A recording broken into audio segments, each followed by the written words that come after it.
아멘. 오늘 은혜 받으실 말씀은 사무엘상 10장입니다.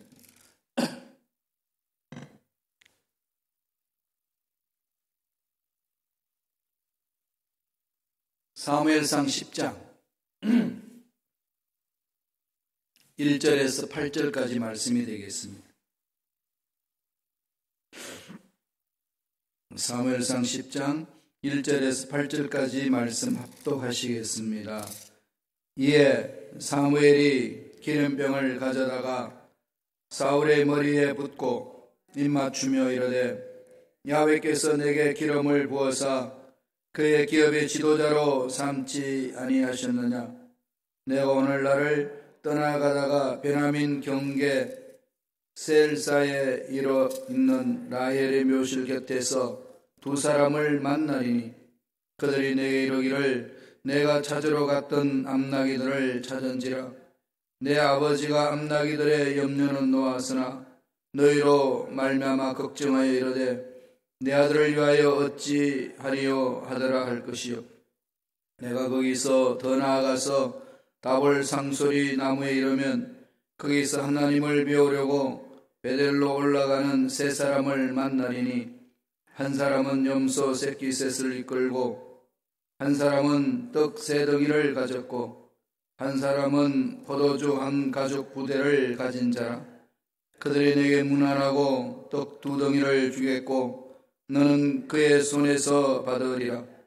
그 후에 내가 하나님의 산에 이르리니 그곳에는 블레셋 사람들의 영문이 있느니라.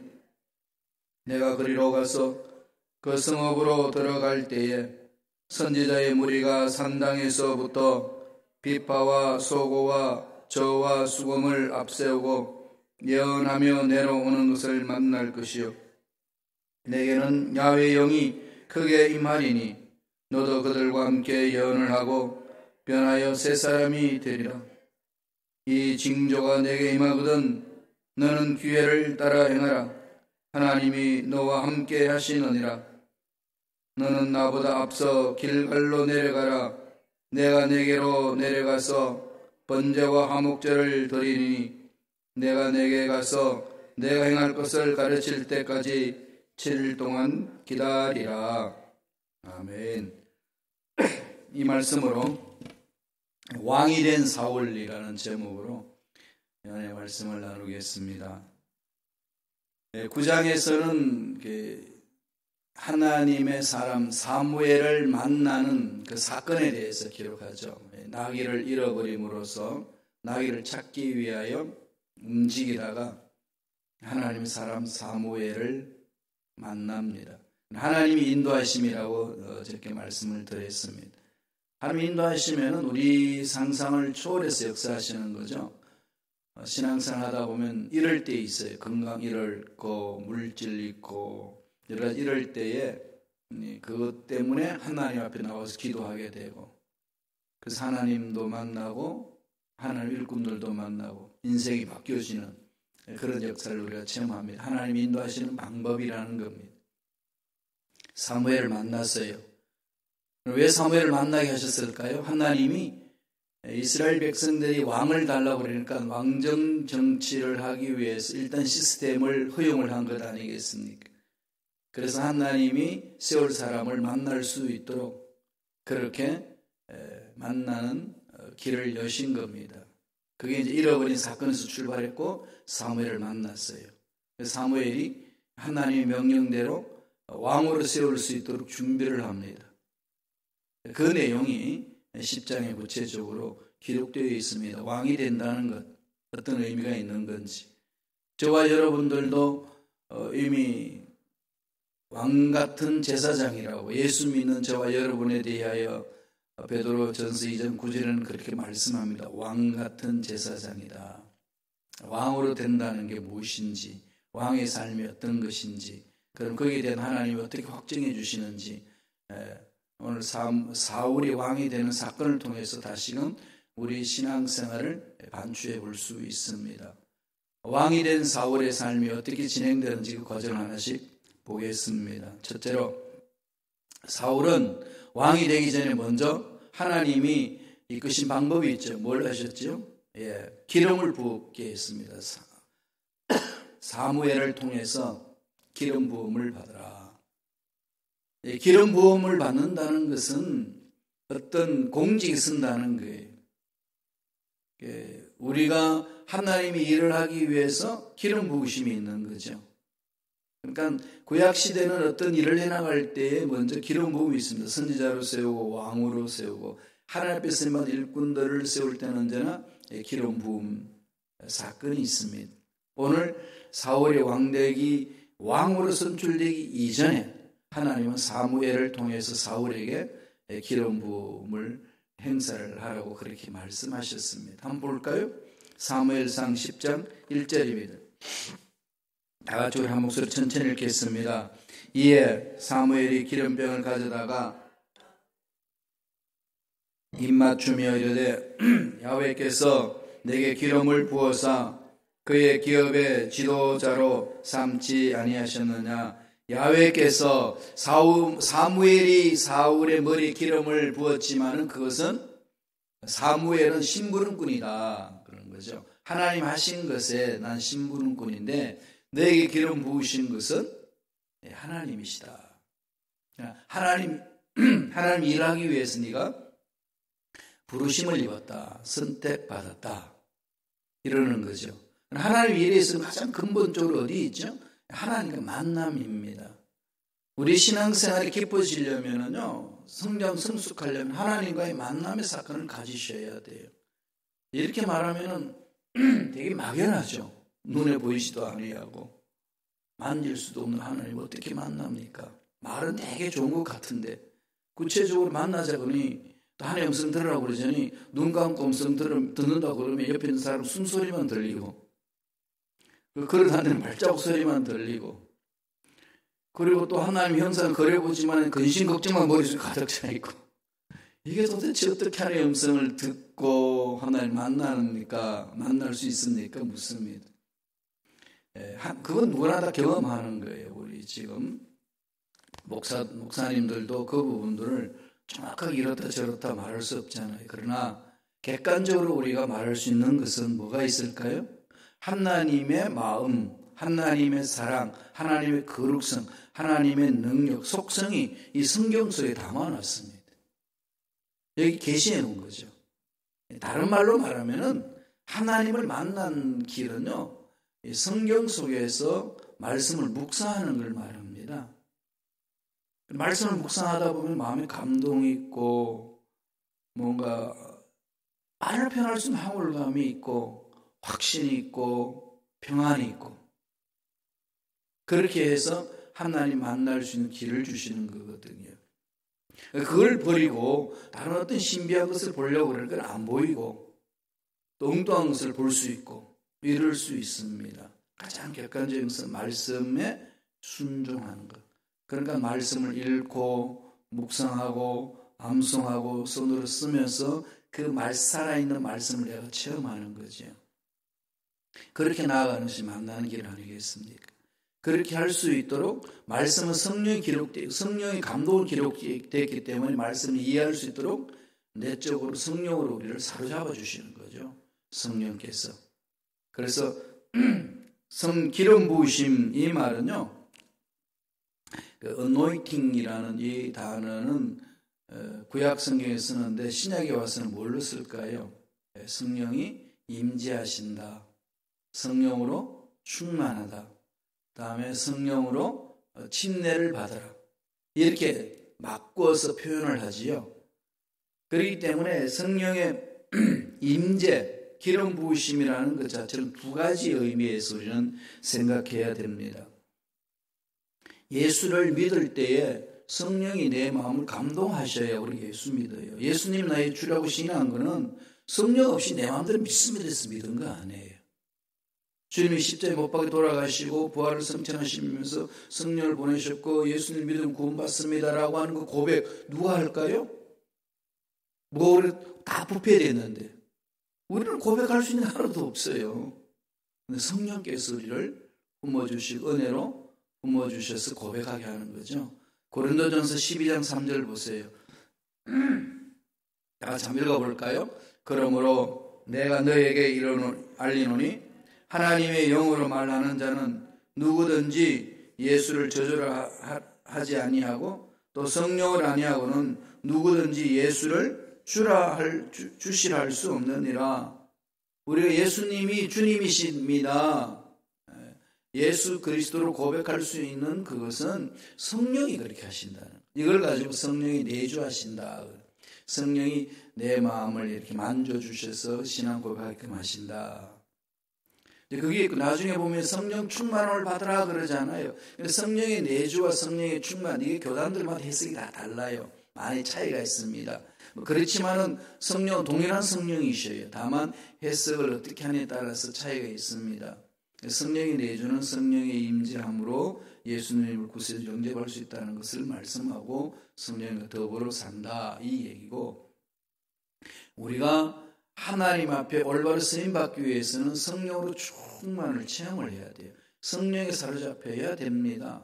예수를 믿되 넘어질 때도 많고 엎어질 때도 많고 알게 모르게 죄질 때 많이 있잖아요. 이것을 이겨낼 수 있는 길은 성령이 나를 사로잡을 것밖에 다른 길이 없다는 거죠. 그것을 가지고 성령으로 충만을, 성령으로 충만, 물과 불로 세례를 받아라, 불로 세례를 받아라, 성령으로 충만하라, 이렇게 나옵니다. 이것을 여러 가지 불세례, 성령 세례, 성령 충만 표현을 많이 합니다만, 여기에 대해서 가장 공통적으로 할 수 있는 것은 성령으로 충만하더라, 이거죠. 그러면 여기서 다시 물을 수 있습니다. 성령으로 충만하다는 게 뭡니까? 이거죠. 이 성령 충만에는요, 두 가지의 차원이 있어요. 우리나라 말도 그렇고 영어도 그렇고 독일어도 그렇습니다만 충만이라는 단어로 그냥 표현했습니다. fullis, 그죠? 그러니까 풀로 다 번역을 해버렸는데, 신약에서 말하는 충만이라는 이 단어는 헬라어로 두 단어를 구분해서 씁니다. 우리는 구분 없이 그냥 다 충만을 해야 되거든요. 구분해서 쓰는 것을 한번 보여줄까요? 에베소서 5장 18절 한번 읽어보세요. 먼저 읽은 다음에 다 같이 읽습니다. 술 취하지 말라. 이는 방탕한 것이니 오직 성령으로 충만함을 받으라 그랬죠.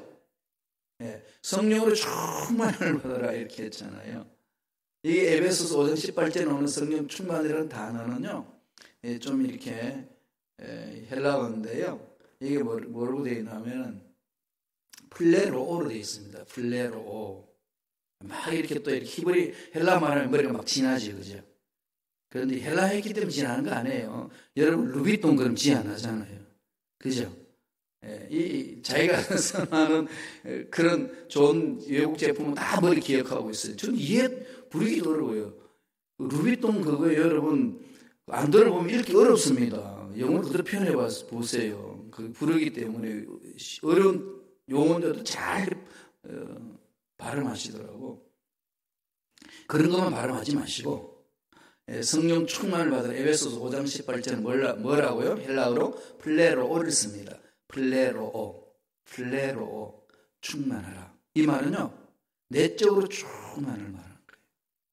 이거는 막 불 같은 게 임하고 그런 게 아니에요. 능력이 임하고 그런 게 아닙니다. 이거는 내 인격 속에 성령이 강하게 임하셔서 인격을 만져주시는 거예요. 결과는 성령의 열매가 맺힙니다. 사랑과 희락, 화평과 오래 참음과 자비와 양성과 충성과 온유와 절제가 그 열매가 맺히는, 그 열매는 일하고 난 결과를 말하는 게 아니고 예수님의 성품을 닮아가는 걸 말합니다. 성령, 예수님 성품을 닮아가려면 성령으로 충만해야 돼요. 금식하고 철회하고 몸부림친다고요? 다 닮아가지 않나요? 성령이 나를 만져주셔야 돼요. 금식하고 철회하고 몸부림치는 것은 뭐죠? 성령이 나를 사로잡아 주셔서 그렇게 갈 수 있도록 길을 열어달라는 거죠. 그러면 이제 새벽 예배 나오던 늘 성령이 내 마음을 만져보게 되는 거다, 알겠어요? 그때 플레로를 썼어요. 또 하나 있어요. 사도행전 2장 4절 잘 아시는 말씀이죠. 사도행전 2장 4절 다 같이 한번 읽어볼까요? 그들이 다 성령에 충만함을 받고 성령이 말하게 하심을 따라 다른 언어들로 말하기 시작하더라. 여기 성령의 충만함이 나오죠. 성령의 에베소서 5장 18절도 성령 충만하라, 사도행전 2장 4절에도 성령 충만하라고 똑같이 한글로 우리는 충만이라고 단어를 번역했잖아요. 영어도 그렇게 번역했고 독일어도 그렇게 번역이 되어 있어요. 그런데 헬라어는 그 단어 똑같은 단어 아닙니다. 이때는 플레로를 쓰지 않고 핀플레미를 씁니다. 핀플레미를 써요. 그러나 에베소서 5장 18절에 나오는 것은 이 내면을 만지시는 성령, 내적으로 충만한 상태에 있는 걸 말하고, 사도행전 2장 4절에 있는 핀플레미 충만이라는 것은 외적으로 소낙비가 컵에다 물을 붓듯이, 용기에다가 물을 붓듯이 붓는 그 현상을 말합니다.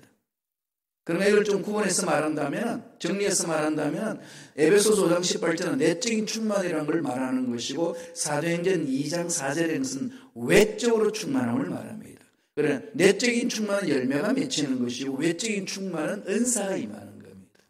이건 인격과 상관없어요. 외적인 충만을 하면 인격 없습니다. 은사죠. 기능적인 겁니다. 일 잘게끔 만드는 거죠. 은사를 받았다고 인격이 예수님을 닮았다 그러지는 않습니다. 이걸 분리하게 되면 이상야릇한 신앙생활을 하게 돼요. 그래서 성령을 많이 강조하는데도 저는 예수를 안 닮고 남을 해치고 뒤통수 치고 거짓말도 잘하고 막 그런 일이 일어나는 것은 외적인 성령 충만이면 끌려다니기 때문에 그렇습니다. 성령 충만이라는 것은 성령의 말을 두 가지를 말하는 거예요. 내적인 충만과 외적인 충만. 이게 균형을 이루는 것을 성령 충만이다. 그게 기름 부으심이다. 그럽니다. 그럴 때에 일도 잘하고 인격도 멋지고 그렇잖아요. 정말로 성령이 균형이 잘 잡힌 사람들 보면요, 인격도 고매에 멋있습니다. 사역도 잘하시고 힘도 있잖아요. 파워풀하거든요. 구분하지 마세요. 그런데 오늘날 기독교 공동체가 많이 분리되어 있어요. 지금 교회 공동체에서 많이 분리되어 있는 사람들을 많이 봅니다. 그래서 성경 지식을 많이 하는데 오히려 사람을 정죄하고, 성령 충만함을 이야기를 하면서 방언을 많이 하는데 거짓말도 잘하고 오함도 잘하고 막 이런 싸움질도 잘해요. 그러니까 성령의 능력이 그런 능력을 준다고 믿는지 참 잘합니다. 이게 다 거짓은 아니고요, 분리돼서 그렇습니다. 똑같은 한 성령이 역사하시는 건데 우리가 믿음으로 어떻게 따라가느냐에 따라 다르거든요. 그러니까 성령의 기름 부으심 중에 외적인 충만함은 성령이 주관적으로 부어주시는 거예요. 은사는 내가 선택하는 거 아닙니다. 성령이 우리를 통해 일하시기 위해서 성령의 능력을 부어주시는 은사 나타나는 거고, 성령의 열매는 9가지 다 맺혀야 돼요. 내가 맺어야 됩니다. 그 성령을 사모해서 그건 내가 없어지지 않아요. 은사는 나타날 수도 있고 안 나타날 수도 있어요. 성령이 주관적으로 역사하시기 때문에. 병 고치는 은사가 있다고 다 병을 고치나요? 그러지 않습니다. 성령이 역사하실 때만 하시는 거죠. 그러면 내적인 성령 충만 인격을 어떻게 할까요? 어떤 상황에 있든지 일관성이 있습니다. 내가 소유한다는 거예요. 그래서 이 두 가지 균형이 이루어야 됩니다.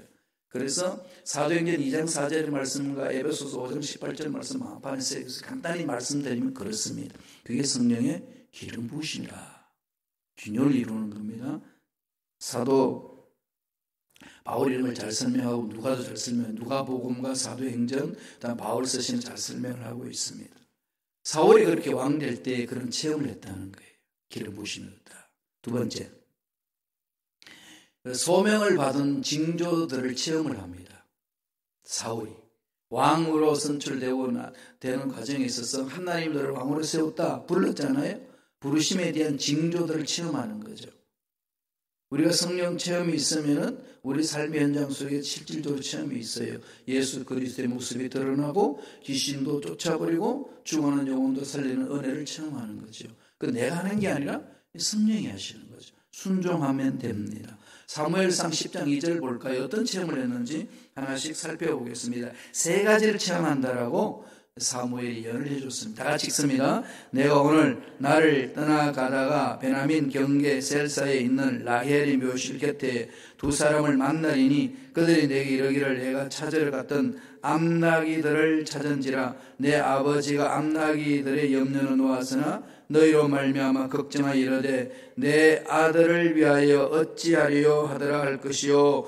셀 사이에서 두 사람을 만나 암나기 소식을 듣는다는 거죠. 암나기 잃어버렸잖아요. 암나기 잃어버린 걸 찾아가다가 사무엘을 만났거든. 그래서 걱정하지 마라, 하나님 책임져 주신다, 그렇게 말씀하시고 기름을 부으신 후에 징조를 이야기를, 징조가 있을 것이다, 가면 두 사람을 만날 건데 네가 암나기의 소식을 듣게 될 거다, 찾았다고.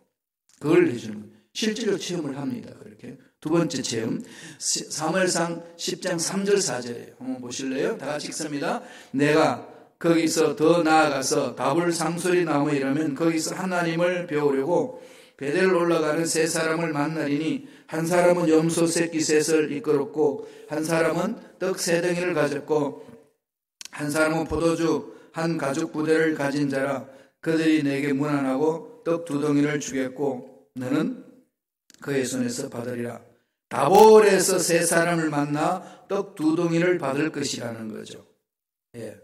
떡을 받아가지고 인사하는 사람들을 체험할 것이라는 겁니다. 그런데 이건 뭘 말할까요? 네가 앞으로 하나님 말씀에서 쓸 것이고 하나님 주신 복을 받아 누리게 될 것이다. 왕의 일을 행하는 데 있어서 이거를 암시해 주는 겁니다.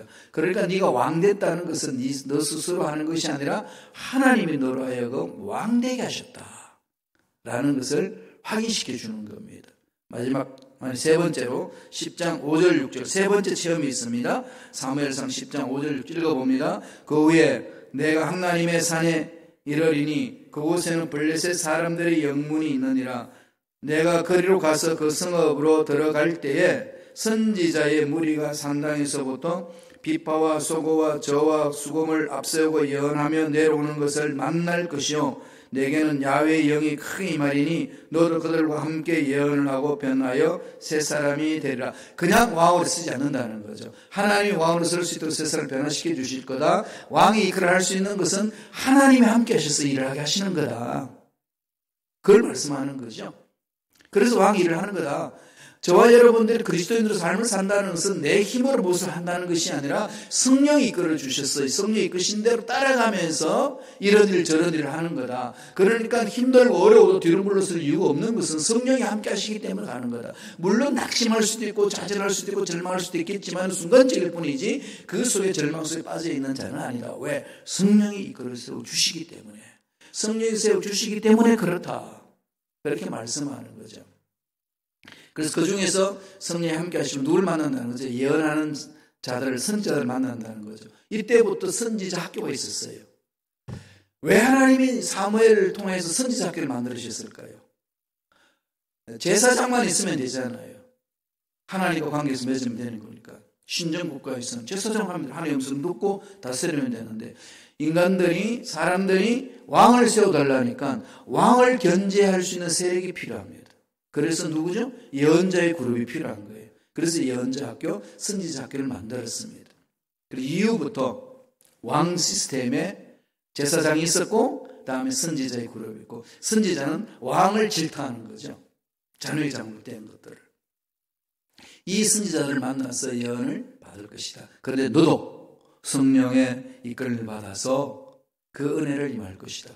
그래서 막 예언을 해요. 그리고 하나님의 일을 할 수 있도록 길을 열어줍니다. 이게 하나님이 다 준비해 놓으신 거죠. 저와 여러분도 신앙생활 하면서 여러 가지 어려운 일이 있고 이 세상 얼마나 험악합니까? 그죠? 그리스도인들 산다는 것은 핍박받을 수밖에 없습니다. 한두 가지 문제가 아니지 않습니까? 이것을 쓰게낼 수 있는 유일한 힘은 뭘까요? 우리 힘 아니에요. 결단, 의지 아닙니다. 우리 의지 얼마나 강합니까? 3일 되면 다 무너지는데. 그죠? 이런 속에서 이길 수 있는 힘은 성령밖에 없어요.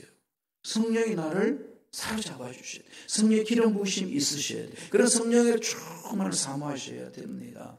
외적인 충만과 내적인 충만. 이것을 늘 균형을 맞춰서 하나님께 부르짖어야 돼요. 그 성령이 인도하신 대로 가는 거거든요. 불기둥, 구름 기둥으로 이스라엘 백성들을 광야에서 인도했던 것처럼 성령께서 오늘 우리들을 인도해 주신다는 겁니다. 그 성령 충만한 그 은혜가 저와 여러분 삶 넘쳐나기를 축원합니다. 마지막 세 번째로 세 번째로 이제 가면은 왕으로 뽑힙니다. 사울이 왕으로 뽑혀요. 왕으로.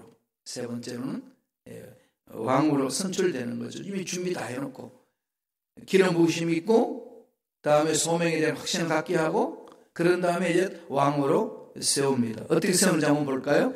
사무엘상 10장 19절 20절입니다. 다 같이 한 목소리로 천천히 읽겠습니다. 너희는 너희를 모든 재난과 고통 중에서 친히 구원하여 내신 너희의 하나님을 오늘 버리고 이러기를 우리 위에 왕을 세우라 하는도다. 그런즉 이제 너희의 지파대로 1000명씩 야훼 앞에 나오라 하고 사무엘이 이에 이스라엘 모든 지파를 가까이 오게 하였더니 베냐민 지파가 뽑혔고, 어떻게 뽑냐면 모든 지파를 다 불러가지고 1000명씩 투표할 수 있는 사람, 제를 뽑을 수 있는 사람을 세웠어요. 그래가지고 하나님이 세우는 왕을 우리가 뽑자. 이미 하나님이 이렇게 다 준비시켜 놓고 이스라엘 백성들로 하여금 형식적으로 할 수 있는 길을 열어준 거죠. 그게 제비뽑기예요. 뽑자. 각 지파 1000명씩 모였지 않습니까? 12,000명이 모여가지고 뽑으니까 누가 뽑았죠? 베냐민 지파. 베냐민 지파 속에 누가 들어있었죠? 초대왕 사울이 있습니다. 기스의 아들 사울이 있는 거죠. 이 베냐민 지파는 약한 지파예요. 어저께도 말씀드렸지만 유다 지파가 강했고 에브라임 지파가 강했습니다. 그 나중에 나눠질 때에 남쪽에는 유다 지파가 이끌고 북쪽은 에브라임 지파가 이끌지 않습니까? 그럼 베냐민 지파는 약한 거예요. 하나의 정치 시스템을 말하면 저 시골 꼴짝에 있는 정당이에요. 보잘것없는. 이 속에서 대통령이 나오면 견제할 사람이 없잖아요. 하나님은 이스라엘 백성 12지파를 하나로 묶기 위해서 가장 약한 지파를 통해서 서로 어른거리는 지파들 간에 서로 화합하기 위한 하나님의 계획이었습니다. 그런데 이 계획을 사울이 잘 몰랐어요. 자기는 늘 연약하다고 느낍니다. 언제 왕 자리를 뺏길지 모른다는 그 생각 때문에 유다 지파인 다윗을 향하여서 언제나 시기 질투하고 그를 죽여버리려고 일평생을 보낸 적이 있습니다. 그렇지만 처음에는 안 그랬어요. 처음 왕 세울 때 보세요. 뽑혔잖아요. 뽑히니까 어떻게 하죠? 나 못한다고. 그러고 침묵을 지키고 도망갔어요. 약한 나한테 어떻게 그렇게 합니까? 겸손한 자고 준수한 자였어요. 그것을 계속 지켜나가야 되는데 지키지를 못했습니다. 우리 신앙생활에 처음 예수를 만난 은혜가 있잖아요. 처음 사랑을 체험한 것. 감동하고 감격하고 주를 위해서 무엇이나 할 수 있을 것만 같았는데 자꾸 신앙생활 한다면서 교회생활이 익숙해지니까 쉽게 하나님의 뜻을 저버릴 때가 있습니다. 돌아서야 돼요. 그렇지 아니하면 하나님의 꼴을 쓰임받지 못한다는 겁니다. 사울이 그 제비뽑기에서 뽑혔어요. 사람이 뽑은 것 같지만 하나님이 주관하셨다는 거죠. 여러분들 어떤 모습으로 교회에 나온 것 같지만 나왔지만 그 배후에는 하나님의 손길이 있습니다. 하나님이 이끄시는 거예요. 하나님의 섭리를 바라보셔야 되는 거죠. 잠언서는 이렇게 말합니다. 잠언서 16장 33절 다 같이 읽어보겠습니다. 다 같이 읽습니다. 제비는 사람이 뽑으나 모든 일을 작정하기는 야훼께 있는. 하나님이 이렇게 플랜이 있고 계획을 세우시고 플랜을 가지고 또 뭐하죠? 하나님 사랑하시면서 하나님 일을 감당해 하시는 거죠. 그리고 우리들은 순종만 하면 됩니다. 가라면 가고 쓰라 그러면 쓰라. 그죠? 돌아서 그러면 돌아서고. 신앙생활은 단순한데 이게 말은 단순하지만 너무 복잡하잖아요. 인생 자체가 복잡하기 때문에 그렇습니다. 그러니까 우리가 신앙생활 잘하려면요 심플 라이프 해야 돼요. 그래서 자꾸 버려야 됩니다. 뭘 자꾸 챙기려고 그러지 마시고요. 자꾸 버리세요. 제자들도 자기 것들 다 버리고 주를 따랐잖아요. 그리고 심플 라이프가 중요합니다. 이사할 때 보면 많이 버리잖아요. 그죠? 오늘 댁에 가셔가지고 보세요. 10년 동안 안 쓴 물건들 많아요. 10년이 뭐야? 20년 동안 안 쓴 물건들 쌓아놓죠. 언젠가 쓰겠지 않습니다. 이사갈 때 내버리는 것밖에 없어요. 정리하세요. 물건도 정리될 뿐만 아니라 마음도 정리하셔야 돼요. 정리하면서 가야 돼요. 그래야 하나님이 채우시고 하나님 말씀 듣고 갈 수 있습니다. 왕이 된다는 것 자체 그냥 세우시는 게 아니라 하늘 선하신 계획 가운데서 일할 수 있도록 기름 부어주시고 선발해서 간다는 것. 예수 그리스도 믿게 한다는 거 그냥 믿은 거 아니에요. 나를 통해 사실 일이 있습니다. 그 일을 하기 위해서 우리는 뭘 해야 되죠? 날마다 성령으로 충만하셔야 돼요. 날마다 성령으로 충만하셔서 이 험악한 세상을 이겨내고 승리하고 하나님 예배하신 복을 듬뿍 체험하기를 간절히 축원합니다. 기도하겠습니다. 하나님 아버지 감사합니다. 오늘도 우리의 귀한 생명을 허락하여 주시고 말씀을 함께 해주심을 감사합니다.